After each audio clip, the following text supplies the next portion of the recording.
As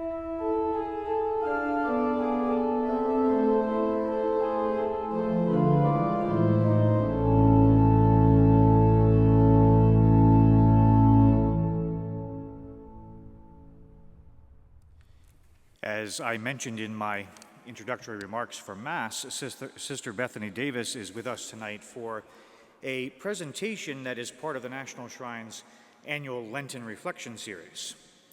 Sister is a member of the Daughters of St. Paul and currently serves as the coordinator of outreach for the Mid-Atlantic for her community. Sister grew up in Frederick, Maryland, and is the oldest of 6 children. Before entering the community in 2011, Sister studied photography and graphic design for 2 years.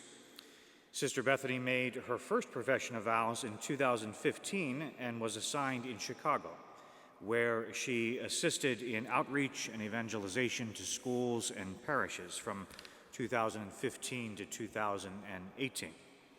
Sister currently serves in Alexandria, Virginia, together with her studies at the Catholic University of America, where she is majoring in theology and religious studies.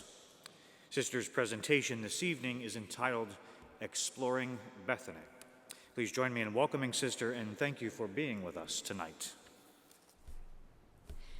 I titled this Lenten talk, Exploring Bethany, not realizing how funny that sounds because my name is also Bethany, but I wanted to talk about the place of Bethany because it's a really important place in Scripture. There are several Gospels that take place in Bethany. Bethany was the home of Jesus' good friends, Mary, Martha, and Lazarus. It's the place where Jesus raised Lazarus from the dead. It was the home of Simon the leper, and it was the place where Mary anointed Jesus' feet with perfume. There are other references to Bethany in Mark 11 and Luke 19, which describe the preparations for Jesus' triumphal entry into Jerusalem. The cursing of the fig tree in Mark 11, and it's a place where Jesus stayed during his final week of earthly ministry, between his triumphal entry into Jerusalem and his crucifixion. And I love all the characters in Bethany.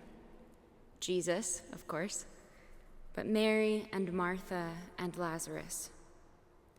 And one of those Gospels that takes place there means more to me than the others, and I've spent a lot of time praying and meditating on this Gospel over the last few years. And that's the passage of the raising of Lazarus. What I want to do with this Gospel is read it to you first, because we're going to use this Gospel as a sort of outline for our talk this evening. So I'm going to read part of John 11. Now a man was ill, Lazarus from Bethany, the village of Mary and her sister Martha. Mary was the one who had anointed the Lord with perfumed oil and dried his feet with her hair. It was her brother Lazarus who was ill, so the sisters sent word to him saying, "Master, the one you love is ill." When Jesus heard this, he said, "This illness is not to end in death, but it is for the glory of God, that the Son of God may be glorified through it." Now Jesus loved Martha and her sister and Lazarus. So when he heard that he was ill, he remained for 2 days in the place where he was. When Jesus arrived, he found that Lazarus had already been in the tomb for 4 days. Now Bethany was near Jerusalem, only about 2 miles, and many of the Jews had come to Martha and Mary to comfort them about her brother. When Martha heard that Jesus was coming, she went to meet him. But Mary sat at home. And Martha said to Jesus, "Lord, if you had been here, my brother would not have died. But even now, I know that whatever you ask of God, God will give you." Jesus said to her, your brother will rise." Martha said to him, "I know he will rise in the resurrection on the last day." Jesus told her, "I am the resurrection and the life. Whoever believes in me, even if he dies, will live, and everyone who lives and believes in me will never die. Do you believe this?" She said to him, "Yes, Lord. I have come to believe that you are the Messiah, the Son of God, the one who is coming into the world." When she had said this, she went and called her sister Mary secretly, saying, "The teacher is here and is asking for you." As soon as she heard this, she rose quickly and went to him, for Jesus had not yet come into the village, but was still where Martha had met him. So when the Jews who were with her in the house, comforting her, saw Mary get up quickly and go out, they followed her, presuming that she was going to the tomb to weep there. When Mary came to where Jesus was and saw him, she fell at his feet and said to him, "Lord, if you had been here, my brother would not have died." When Jesus saw her weeping, and the Jews who had come with her weeping, he became perturbed and deeply troubled, and said, "Where have you laid him?" And they said to him, "Sir, come and see." And Jesus wept. So the Jews said, "See how he loved him."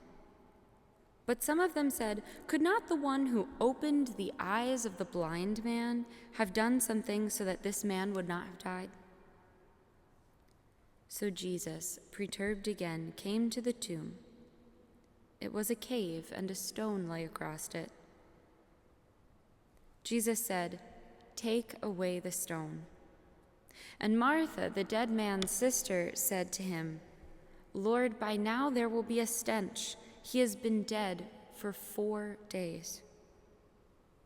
Jesus said to her, "Did I not tell you, if you believe, you will see the glory of God?" So they took away the stone, and Jesus raised his eyes and said, "Father, I thank you for hearing me. I know that you always hear me. But because of the crowd here, I have said this, that they may believe that you have sent me." And when he had said this, he cried out in a loud voice, "Lazarus, come out." The dead man came out, tied hand and foot with burial bands, and his face was wrapped in a cloth. So Jesus said to them, "Untie him and let him go."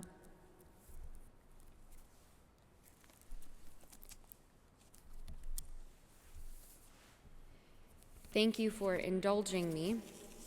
I think it's really important to read the gospel as it is before we break it open. And that's what I want to do today. I want to break open this scripture with you because there's so much to look at and to take to prayer. And I think that this gospel can truly help us to live Lent well.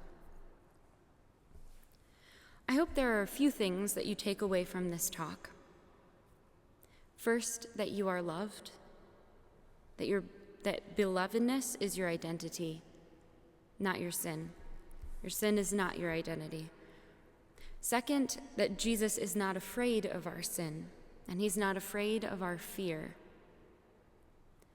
Third, that Jesus calls you by name out of the tomb of your sin. Jesus calls you by name. The devil calls us by our sin, but Jesus always calls us by our name. And fourth and lastly, that you are not alone, that you were made for community. So I want to start at the beginning of this gospel, where one of the first lines we hear is, "The one you love is ill." Lazarus' identity, was not the sick one, and neither is ours. Our identity is as beloved of Jesus. I think so often we identify with our woundedness so much that we only see our wounds and our scars and the hurts and the pains. So much so that we forget that who we are first is beloved. The disciples didn't say, the sick guy, who you know, is ill again. They said, the one whom you love is ill. Lazarus' belovedness is in his identity. He's loved before he is anything else. And our identity is also as one who is loved. So this Lent, as you live your Lenten practices and penances, keep at the forefront that you are beloved. And let this stance of being loved guide how you live and love this Lent. Mary and Martha did everything right, you could say.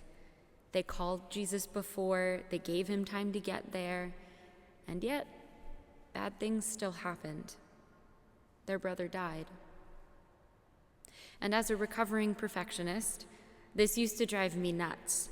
I used to think that if I did everything right, if I did all the right things, that bad things wouldn't happen.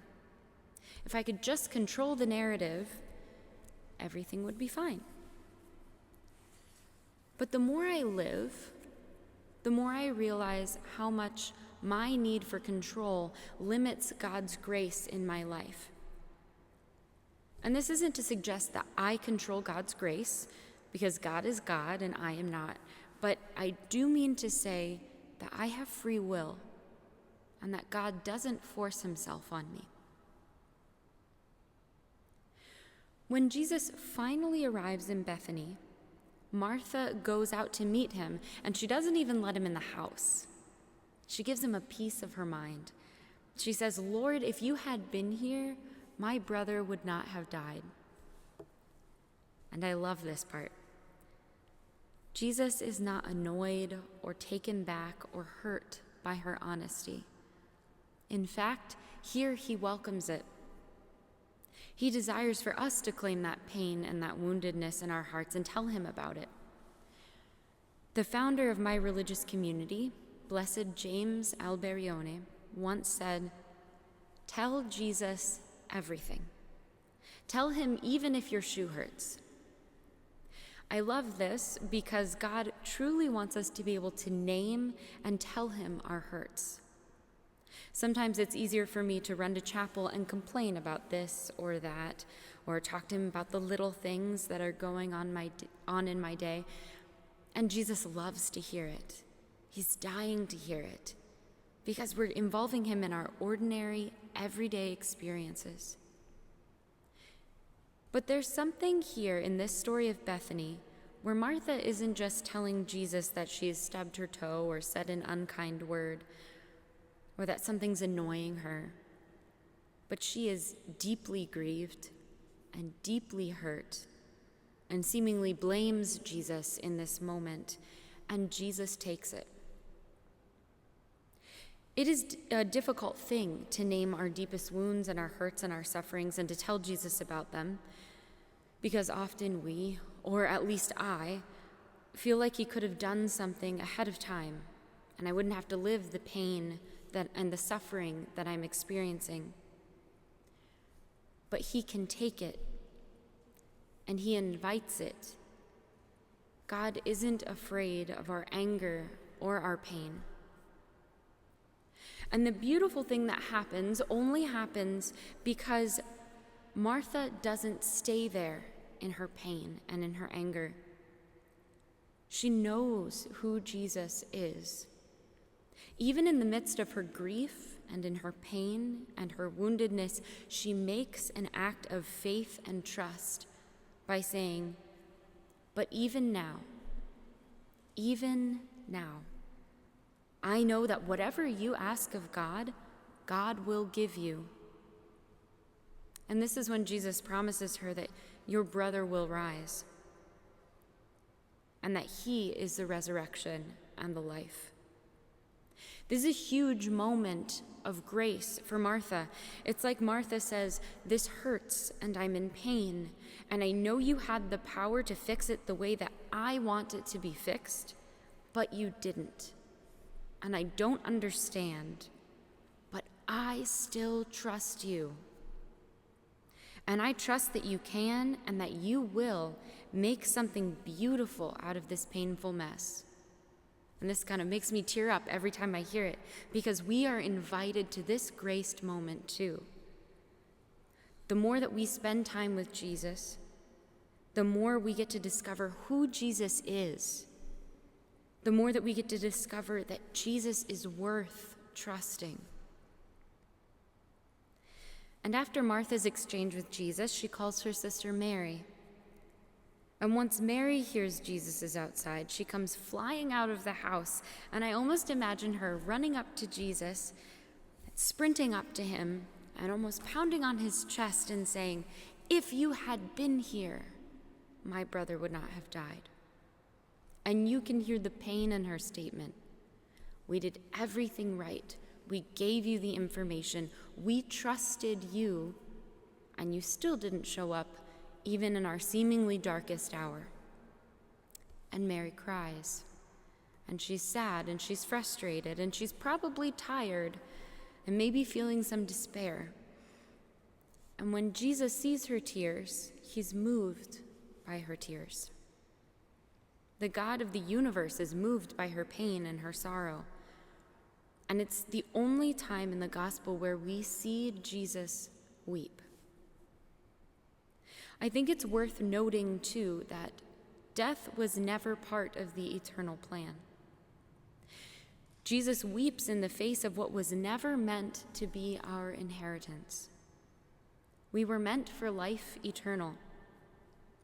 And so, he weeps at the separation from God that Lazarus is experiencing. When we finally get to the cave where Lazarus is buried, Jesus says, "Roll away the stone." And Martha, who happens to be one of my most favorite characters in the whole Bible, she's really the first person who led me to Bethany. And she's so practical, which is why she's my favorite, and which is why this is my favorite part. She immediately says to Jesus, "Lord, by now there will be a stench. He's been dead for 4 days. It's going to smell really bad." But Jesus is unfazed. He's unafraid of the stench. He's undaunted in the face of death. Even when we are dead in our sin, even when we feel like resurrection is impossible, like we're too far gone, like we're buried too deep, he stands in the void, and he's unafraid. He's not afraid of our fear. He's not afraid of our stench. He's not afraid of our sin.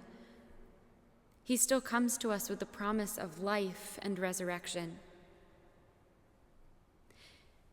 Jesus meets us at our place of death and praises the Father, and then he calls out the name of Lazarus, "Lazarus, come out." Jesus calls him by his name. He doesn't just say, "Come out." And he doesn't just say, "Dead man, come out." He calls him by his name and he says, "Lazarus, come out." And when we too are dead in our sin, Jesus calls us by our name. And this goes back to our belovedness. Jesus always calls us by our name. The devil will call us by our sin, but Jesus always calls us by our name. Jesus knows who we are, and he bids us to come to him, to be united to him. And so he says to each of us, as he said to Lazarus, "Come out, I am here."